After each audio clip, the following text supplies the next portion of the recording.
Right now, you have the concepts.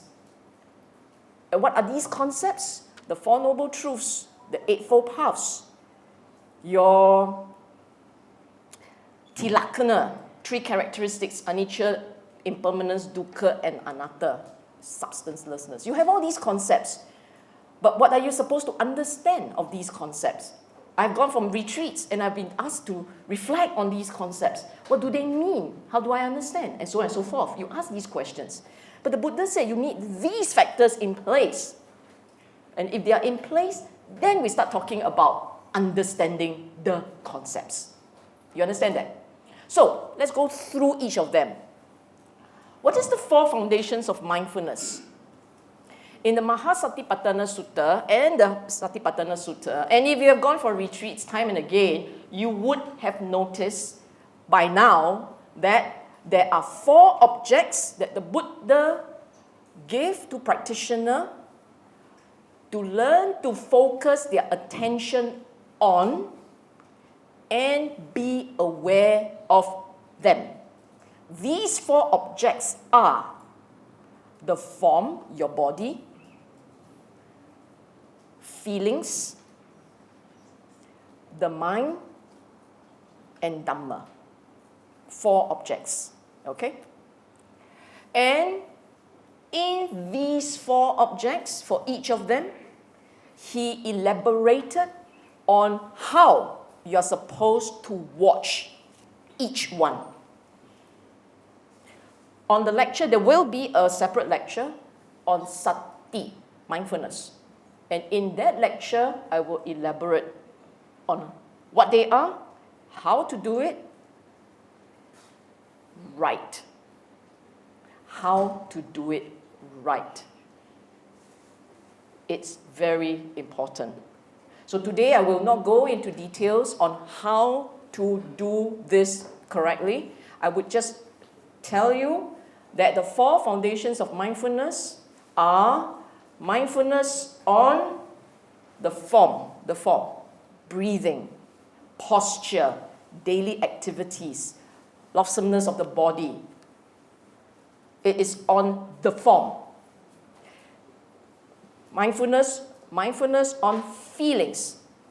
Positive feelings, he called it pleasant. Negative feeling, painful. And the third one, neither pleasant nor painful. That's all. Mindfulness on the mind, the nature of the mind. Expanded, narrow. Is it contracted or expanded? High, low, all kinds. And the fourth one is on Dhamma concepts. Okay? All the Dhamma issues. That's on four foundations of mindfulness. The second one on four right effort, virya. Now, the word virya means energy. For those of you who have studied Pali, the language, the ancient text, you would know that virya means energy. But actually, it is not just energy. It is energy to do what? And the Buddha explained, and this is what you need to bear in mind, just broadly bear in mind. Energy in my mind to keep the mental space, your mind, pure. Because the Buddha went on to explain four efforts. Number one, if there were negative thoughts, akusala thoughts in your mind, thoughts motivated by lobha, dosa, moha. Lobha, greed. Dosa, anger. Moha, delusion. Ignorance, delusion. Okay? Any thoughts motivated by this existing in your mind, purge. Keep them out. Don't let them stay. Second, if you look into your mind and you notice that there isn't negative thoughts, no akusala thoughts in the mind, keep it that way. Don't let them come in. Third, if you look into your mind and you notice that there are positive thoughts, kusala thoughts, wholesome ones, you want to proliferate them. Proliferate, grow. So what is a wholesome thought? Any thoughts unmotivated by loba, dosa, moha, instead is motivated by the opposite. Aloba, adosa, amoha. Aloba, generosity, giving. Giving instead of wanting. The instinct of man is to want. But running against that instinct is to give. If you find yourself possessing thoughts about giving, give. Bring it up. If you find yourself possessing thoughts about forgiveness, about caring, about loving people, do it, because those are positive thoughts, powerful ones. Proliferate. If you find yourself not possessing these positive thoughts, that you look in and there isn't negative, but there isn't positive either. Yeah, sometimes it's like that. You don't know. Sometimes it's like that. Okay? Suddenly you're also serious. Smile a bit. Okay. If you find yourself having no positive thoughts, then the Buddha said you need to bring it up. Literally bring it up. Okay? So if you sit there quietly and you find yourself being indifferent, what we call in our specialized language, bochap. That's not good. You want to be kind, be possessed of friendliness. People coming at you, the lift closing, you just let it close. Bochap. That's not good. Okay? Okay. The other one is worse. Close. That one is worse. Okay? Must open and don't press wrongly. Salah. Okay? So, if you find yourself, close, that's not good. If you find yourself, also not so good, because you're not being nice. Okay? And then if you care enough to hold the lid, that's good, that's nice. So there's 4 right efforts. They are very important. Very important. You notice they are ranked as number 1 and number 2. Right up there. It may well be just numerical flow. But I can tell you it is more than just your numerical flow. Buddha never did anything for just numerical flow's sake. Okay? You start with knowing what's in your mind. And if you can see your mind sharp enough, you will know what is there. If you have no sati, very difficult to do right effort properly. Can you see that? The sati allows you to catch what's in the mind straight away as it arises, as the thought arises. If your sati is not sharp enough, the odds are you will only be aware of what is there after it has set up house in your mind. It's gone there, it decorated the place, it puts in the carpet, then you realize, ooh, I got an illegal squatter. That's not good, okay? But if your sati is sharp enough, your mindfulness is sharp enough, even before it got through the gate, you were stopping it. That's how you jam it, right at the start. So for those of you who say that, I practice very hard, but my temper still quite bad, it means your sati is not sharp. If your sati is sharp enough, there shouldn't be a rising of temper. Because you caught it at the door. You will catch it at the door. Then some of you said, hey, actually I got not much of a temper, I don't have much of a temper. But if it comes up, it stays forever. Then you get no wisdom. Then there is no wisdom. They're not the same, This temper business, right? They're not the same. If you are quick to temper, it means your sati is not sharp enough. If you are slow to forgive, it means your wisdom is not good enough. They're not the same. Okay? Now, these are the easy ones. Now we go for the chim ones. Okay? For idipada. Idipada, the word idi actually means psychic, super. So sometimes you will see the translation as psychic potency, big words.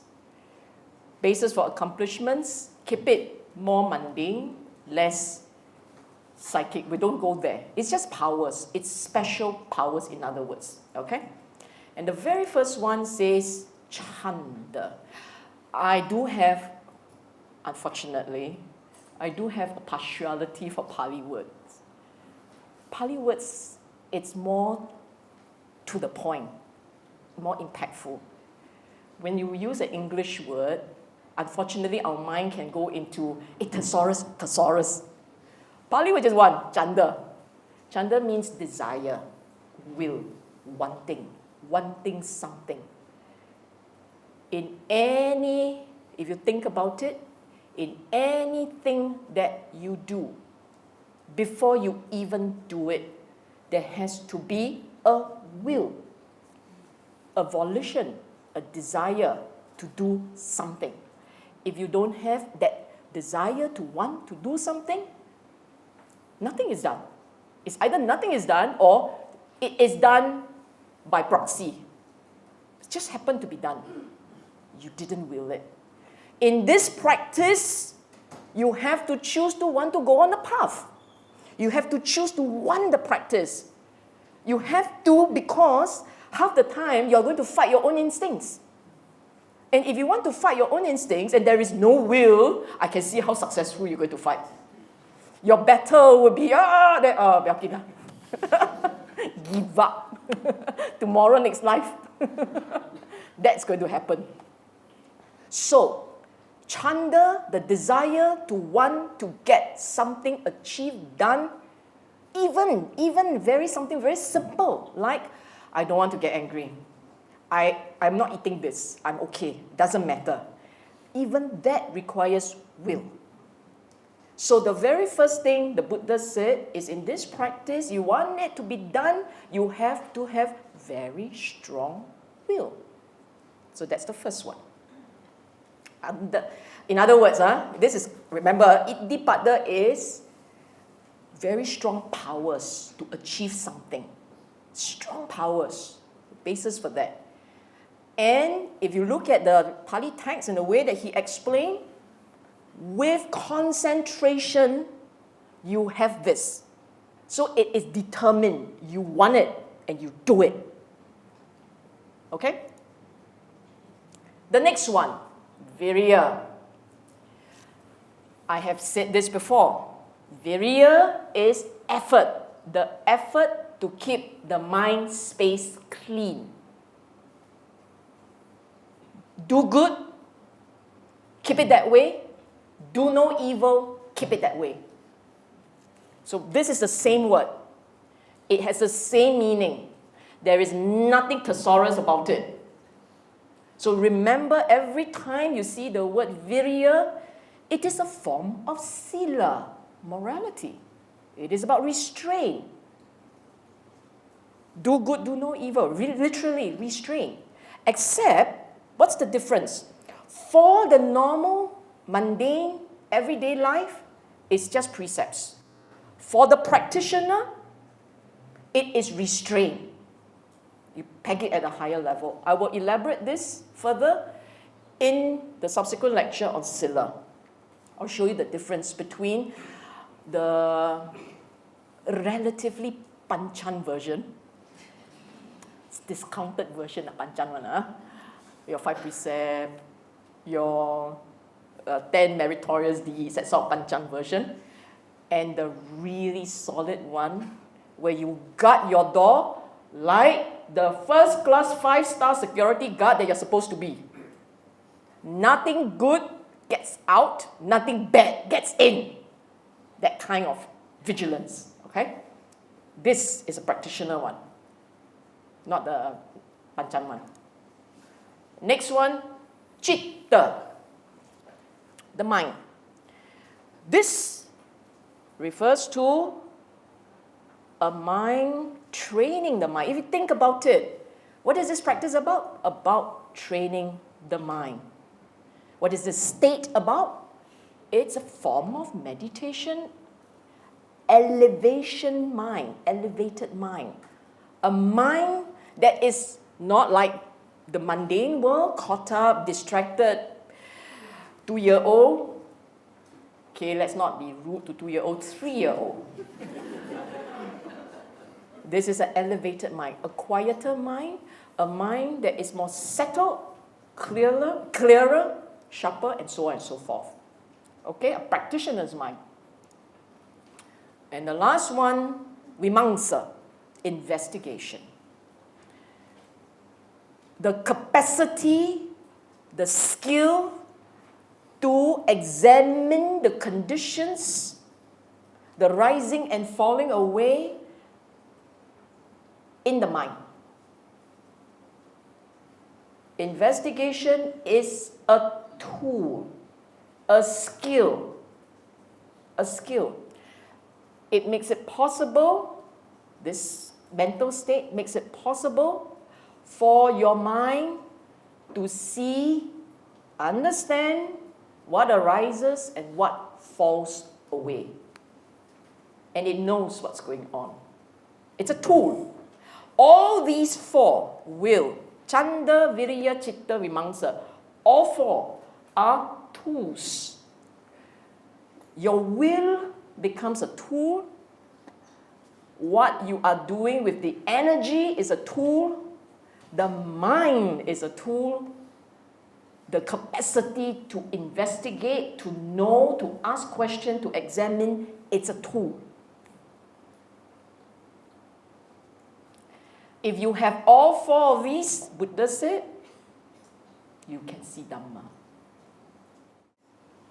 Now, you see this one has one, this has one, this has one, but this one has two. And the reason why it has two is because to different audience at different times, the Buddha actually used different words. He had used the word 5 indriyas. He had also used the words 5 bala. Indriyas and balas are not the same word. Indriya is skill, faculties, the manner in which something is achieved. Bala is literally power, the capacity to achieve something, a pounding. Okay? But I put them together because they are the same. Now the Buddha introduced a new word, saddha, faith, confidence. In the next lecture, next week, we will talk about saddha at length. Some of you may think that saddha I know already. Last time, 5 years ago, I did my class, I learned saddha already. But you didn't hear my saddha, ma? you heard that saddha, ma? You didn't hear this saddha. Anyhow, it will be saddha. And unlike today, saddha will be 3 times the number of slides. Okay? Yeah. 3 times the number of slides. Okay, and saddha, introduced for the first time, fascinating, a very powerful concept. Very powerful concept. Buddha over here was essentially saying, without faith, without confidence in the Buddha, Dhamma, and Sangha, without that confidence, can't see Dhamma. Okay? Again, virya appears. Same explanation, nothing different there. This is not energy per se, energy to achieve what? A clean mental space. Remember that. Sati appears for the first time in this set. Remember, sati has its own category, but then suddenly it appears as one of the factors. Okay? Samadhi now appears for the first time. And the last one, panya. also appearing for the first time. What is the difference between sati, samadhi?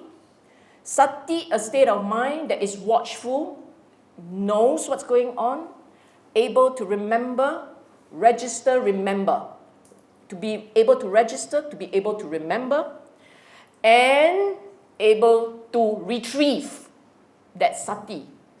Samadhi, concentration, is a mind that is very still, very quiet, light. It's there. The mind is there, quiet and light, and focus. Not the same. They are not the same. If you are a practitioner on the path, you need to know intimately the difference. They are not the same. And you will know them as different. Once you start to see them as different, you begin to realize how brilliant the Buddha was, able to differentiate them to that level. Panya, we kind of assume panya is needed, right? Are you still recovering from shock? We kind of assume that panya is needed, wisdom. This is intuitive wisdom. Not intelligence, not your PhD, not your street smarts. It is intuitive wisdom. It will have, all of them will have their own lectures, okay? And 5 indriyas, 5 power. Can memorize? Easier. Next. 7 factors of enlightenment. This is the one that most people who go for retreat are most familiar with. Yes? Means what? Means, I'm not sure, or I repeat, 7 factors of enlightenment is the one that you guys are most familiar with when you go for retreats, yes? You must have heard this. In fact, this is the one where people would say, and people have said that, oh, if you are able to maintain your mindfulness straight, uninterrupted for 7 straight days, you will enter the stream. Okay, we just have to hang in there 7 days. Now then you have to ask, 7 days of 24 hours each, or 7 days of wakefulness each? Okay. This is the same mindfulness used throughout, nothing new. It is the same one, except that this is samasati. Samasati, right mindfulness. Mindfulness that is in a certain, that is developed in a certain way, maintained in that way, and you know what's going on. Okay? We will elaborate on that on the mindfulness lecture. Second factor, Dhamma vichaya, Dhamma investigation. So what it means here is this. There is a state of mindfulness where if it is sharp enough, clear enough, and you are aware of it, then there is the instinct of the mind to start looking at whatever arising from the context of Dhamma. That's what it means. When there is the arising, you have awareness. You have sharp mindfulness. You are aware of the arising of the object. What is this object? Back to 4 foundations of mindfulness. You are aware of the form, the body, your posture, the feelings, your mind, Dhamma. You're just aware of that. And in that awareness, sometimes it is so sharp, you are able to see mental objects arising, and your instinct is to go examine the arising. Okay? When you have done this correctly, there will be a surge of the energy to want to keep the mental space pure, because it's part of the practice. You just keep it clean, keep it pure. Negativities, throw it out. Positive ones, leave it there. The instinct of the mind is to do that. And you know, mindfulness is there. It's guarding throughout. Doesn't let go. These 7 factors of enlightenment, when they come on, they all come on together. It's not buffet, you pick what you want, then the rest, I don't eat salad, put aside. Not like that. It comes on together. And it flows in this way. Okay? If it didn't flow in this way, salah somewhere. When you are keeping your mind space clean and you are very aware of what's going on in the mind and you are very mindful of the Dhamma understanding that keeps coming up, you will have a sense of joy, for sure. As you are watching your mind being so clear as to what's arising in the mind, there will be a sense of joy. That's the piti, okay? Joy, sometimes so strong, joy that is so strong, you feel it in the form. You know, your rippling effect, tingling, that's not your nerve dying on you.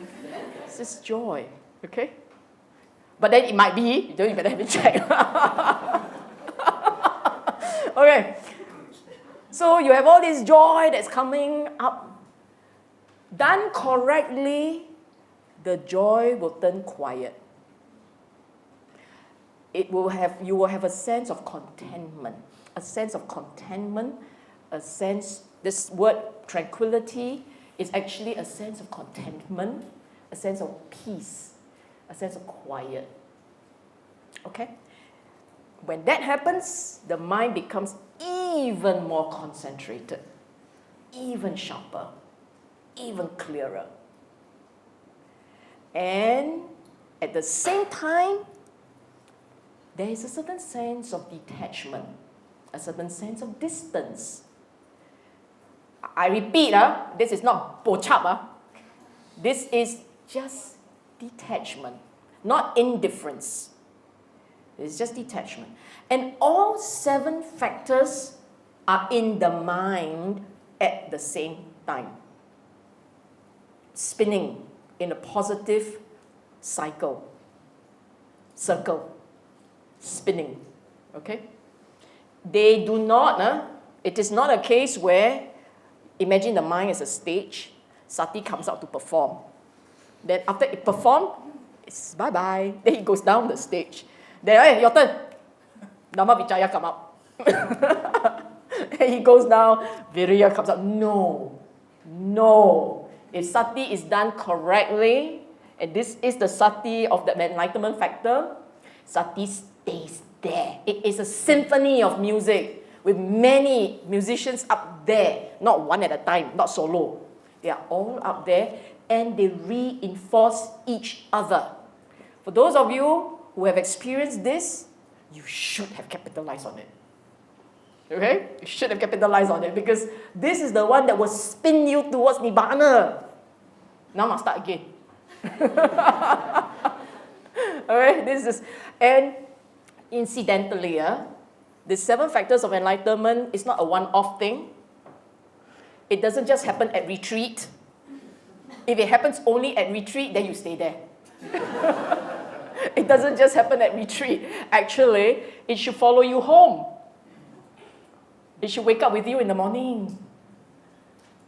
The moment, because it all depends on how much of Dhamma you already know. It all depends on how much of Dhamma you already know. And it all depends on, what is this sati? Do you know what sati is? And if you learn to identify that mental state correctly and accurately, the rest will follow. It is a matter of knowing how to develop this sati properly. Get it right, the rest will follow, and then it will stick with you. Okay? Daily basis. Sorry, I seem to have forgotten to explain this lot in the way that I did for this one. So maybe I should do this a little bit. You see, over here, the difference between this set And this set is this. This particular set, if you look at it, it feels more generic. Any layperson, anybody not even practicing meditation, sound like this thing applies for them. Whereas this one is very much intimately connected to a meditation state.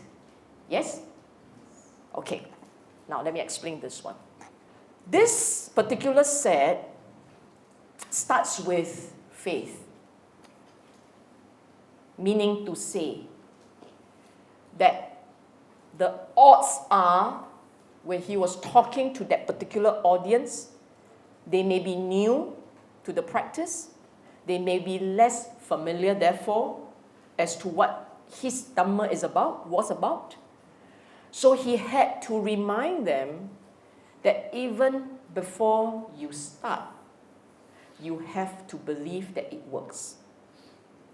You have to believe in something.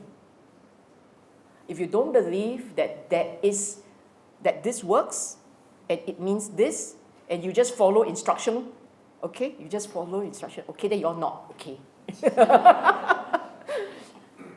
If you can't do that, then how to virya? How to have energy to do anything else? How to want to control the negativities in the mind and bring up the positivities? How to do that? Because there is a sacrifice here. Virya is a sacrifice. You are trying to tame your instincts. Wouldn't it feel more shook if you got angry, just whack? Yes? No? No lah, no, we're practitioner, we got whack, no whack. It usually feels more regular, more correct. If you get upset, you just blare out, right? But no, you're supposed to blare in, hold it in, jam it, don't let it shoot. Then, if you feel like eating, you tell yourself, that's low bar. Wasu dukkha. Yes? For those of you who are on a Weight Watch diet, you will know what I mean. I know. Yeah. So, you first must believe that there is a reason why you want to do these things. And the reason is because if I can successfully achieve the practice, I'm happier. My dukkha fades. My mind is at peace. I am at last in an unconditioned state of happiness. That's the reason why you want to do this. I exchange instant gratification for future happiness. And to do that, you have to have an idea what he was teaching and what he promised, and that you believe it can work, and therefore, you will go for it. If you don't believe that it can work, 50-50, you want to buy or not. Insurance like that, you want to buy or not. Maybe will pay back, maybe don't pay back. You buy or not? Who say buy? Who will say, I think about it? The odds are you will say, no lah, I'm sure I can find something better. Okay? So that's why saddha starts here. Only after saddha does virya appear. And when you say, I now want to fix the mind, watch it, I want to watch it, I want to restrain the negativities and promote the positivities, comes the practice. This is the hard one, sati samadhi. Okay? But for all of them to work, you can do anything, but this chap doesn't appear, panya doesn't appear, nothing holds. This is the CEO. Really, I need the arrow. This is the CEO, okay?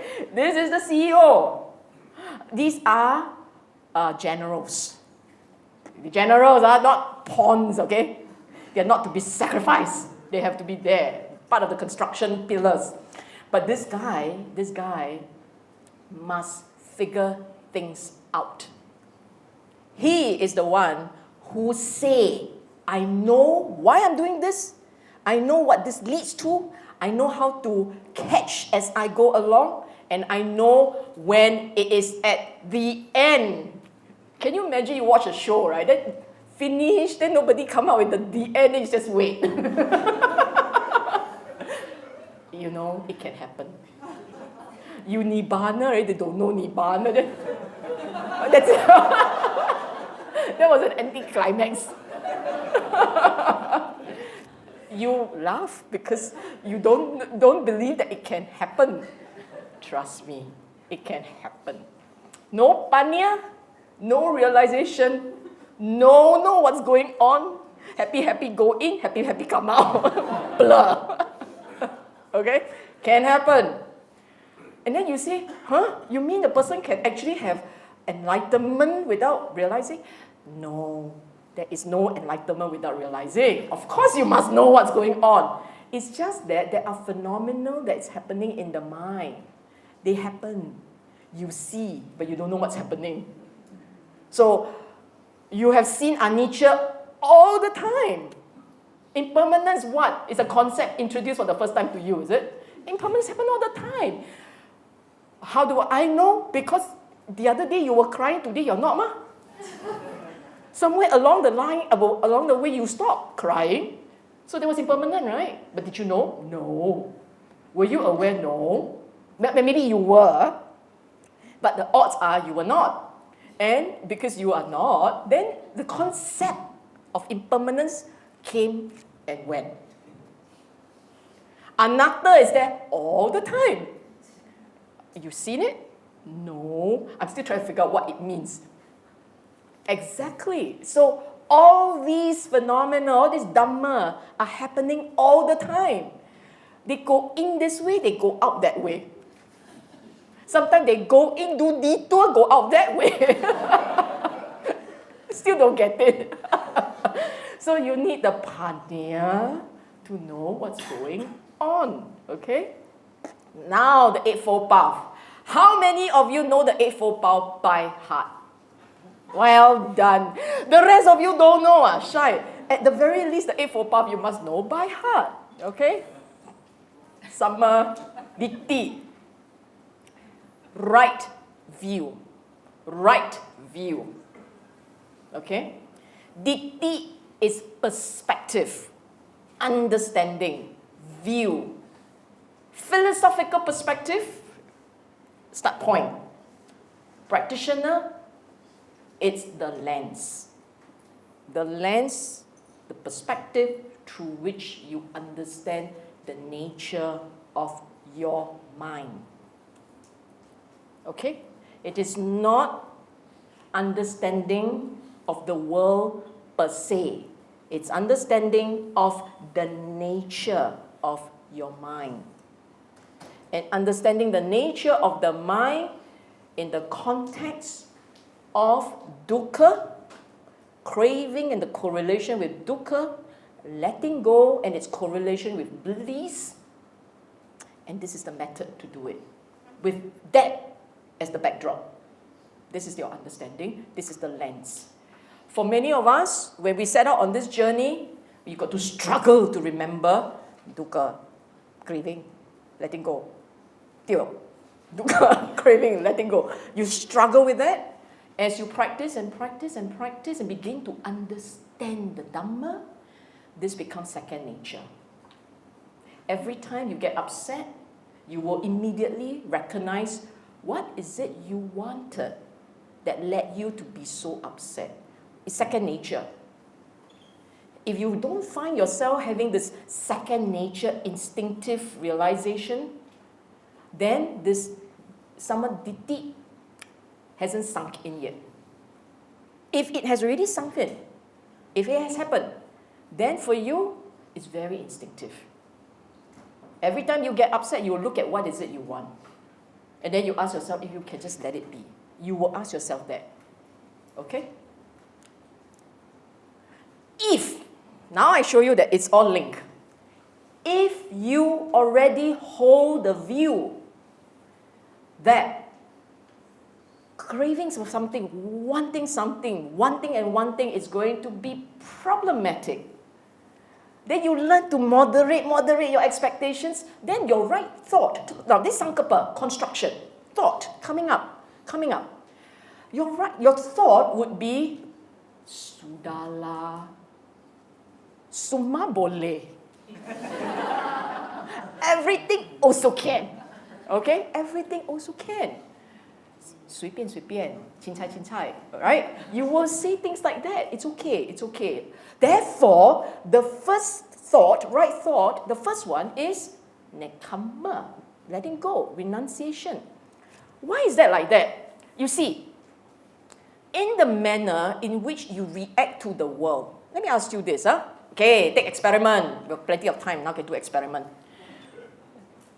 Let me ask you this. Suppose, let's say, you are, okay, try to remember. I know a lot of you don't remember anymore, but let's say you are 16 years old.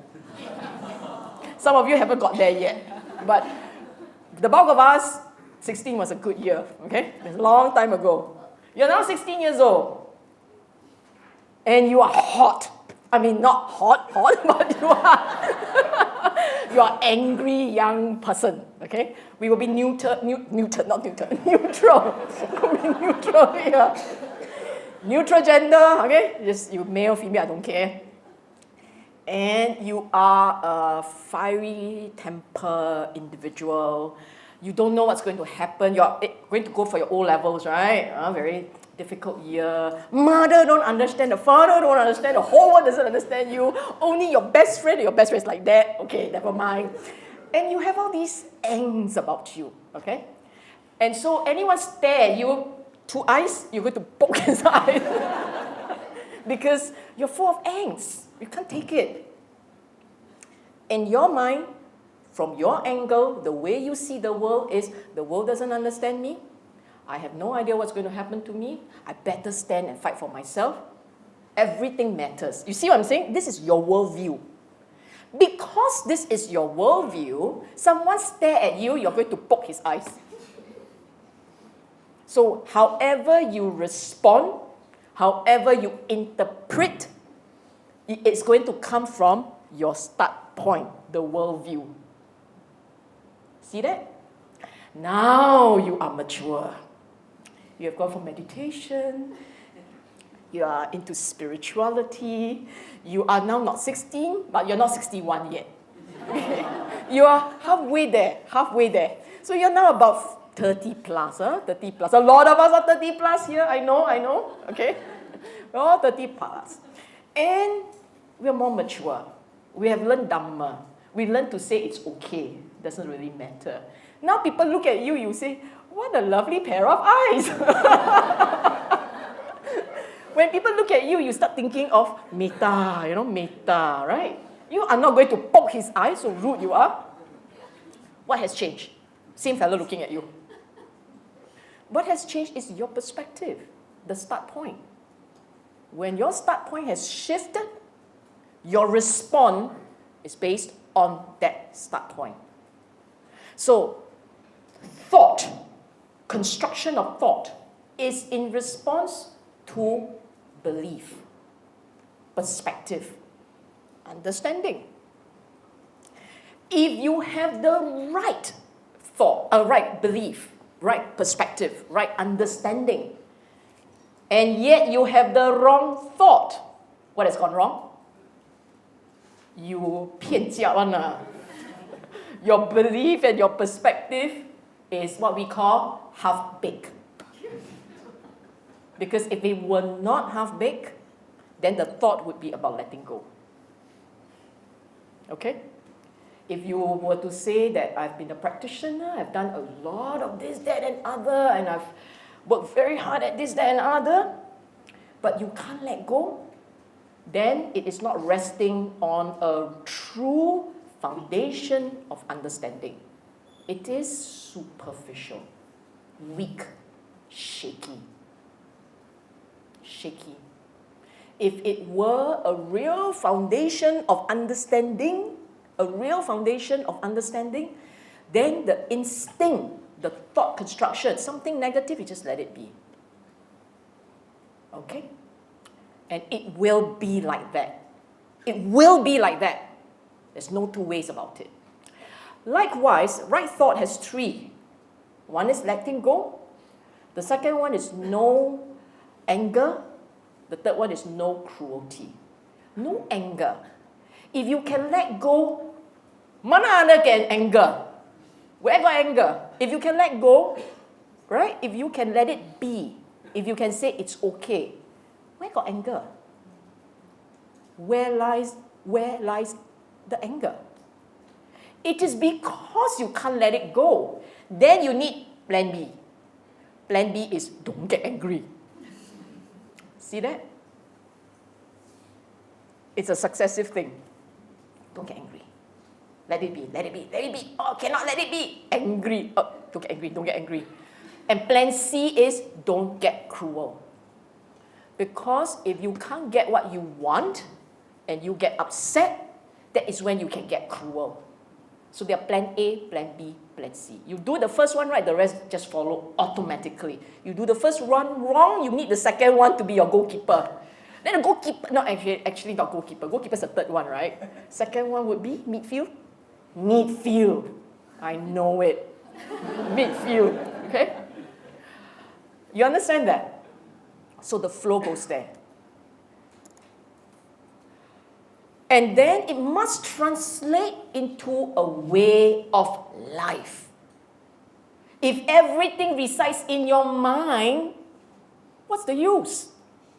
Yeah, let go. Hey, you, why are you like that? No right speech. Speech, action, livelihood. Actions, because this is, okay, my arrow. Okay, this is mind. This is action. This is speech. They're all there, okay? Right action, no killing, no stealing, no sexual misconduct. That's broadly it. But for a practitioner, wearing the robe is not just sexual misconduct, it's celibacy. Okay? For you, you choose lah. Speech. Speech. 4 types there. No wrong speech. False speech. Musawada is false speech. Parusawada is harsh speech. Pisuna wacha is slander. Sampapalapa is gossip. Just frivolous talk. Actually, it's frivolous talk. Let me explain this a little bit more since we are all into it. False speech is a reflection of your state of mind. False speech. We in this practice are trying to see the mind operating as it is. As it is. So you have to be very sharp and very accurate in just describing whatever is there. The only way you can tell a false speech, the only way you can tell a false speech is when you can mental construct. You have to construct a story. Otherwise, nobody's going to believe in your false speech. Then you say, I don't need people to believe. You mean you tell false speech, but you don't need people to believe you? Then what you tell? You might as well tell the truth. Of course you're trying to bluff someone, right? You're trying to mislead people. So therefore you present a false version of what happened. But when you do that, your mind is constructing.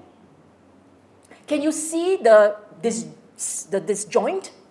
On the one hand, you're trying to see it, how it works as it is. On the other, you construct new ones. Create your own ideas. You do that often enough, your mind cannot differentiate reality, fact from fiction. When you do that often enough, you can't tell. And then your practice is all gone to waste. That is why the Buddha told his son, not even for a joke, you tell a lie. Because when you do that, all parts of your practice goes. Because your mind starts to get confused. False speech, doing it on a regular basis, you are going to end up with a mind very confused. And when the mind is very confused, how to see mind as it is? It's caught up and it's lost. Okay? Harsh speech is angry words. To let your mind drift there is to allow the mind to become patiga, having ill will, having anger, having hatred. Very bad for the practice. It's going to mess up the brain. Pisuna vacha, slander, is a state of mind which there are two parts to slander. On the one hand, you resent people. On the other, you delight when people get into trouble or people's reputation suffer. That's why you will say words that will hurt them. Then you say, no. I'm trying to lay the truth. Really? You're trying to lay the truth in this way? You don't take even one iota delight that his reputation is suffering? No musawada. Straight away, kena caught already. Your mind, you have to watch. When the mind delights that people are getting into trouble, that's pisuna vacha. That's slandering. That's a state of mind that rejoices when people get into trouble. Or not even if they don't get into trouble, their reputation suffer, you're already very sure. That's not a nice mind. You've got to watch that. And the final one, which is the one that people always say, oh, really, so difficult. No frivolous talk. Frivolous talk causes the mind to be restless. Well, weather very interesting, must talk so long about weather. Politics very interesting, must talk so long about politics. Apple, oranges, very interesting, is it? Fruit, but the basket. I mean, look, you go to market also, you have a long thing to talk. The fish lah, the pork lah, the beef lah, Seriously. You see how our mind will very happily, like play football like that, but this one got no goal, just kick all over the place. That's our mind, because we delight all over the place. Okay? So the Buddha used to tell his student, only for Dhamma. You want to talk? Only for Dhamma. So that the mind focuses on the correct object. Okay? And then comes livelihood. Livelihood is when, now, the key principle here, do not make money, earn a living off the suffering of another. That's all. I know in the time of the Buddha, because life was way more simple, they only say no 5 traits. But today, our life is a lot more complex. Just be mindful. Don't make money off the pain of another. Okay? Then comes, again, see that? Virya, mindfulness, concentration. All in. 8 of them. The question is, are all 37 necessary for realization? No. And the answer is yes and no. That is why I say we need to explain the contradictions.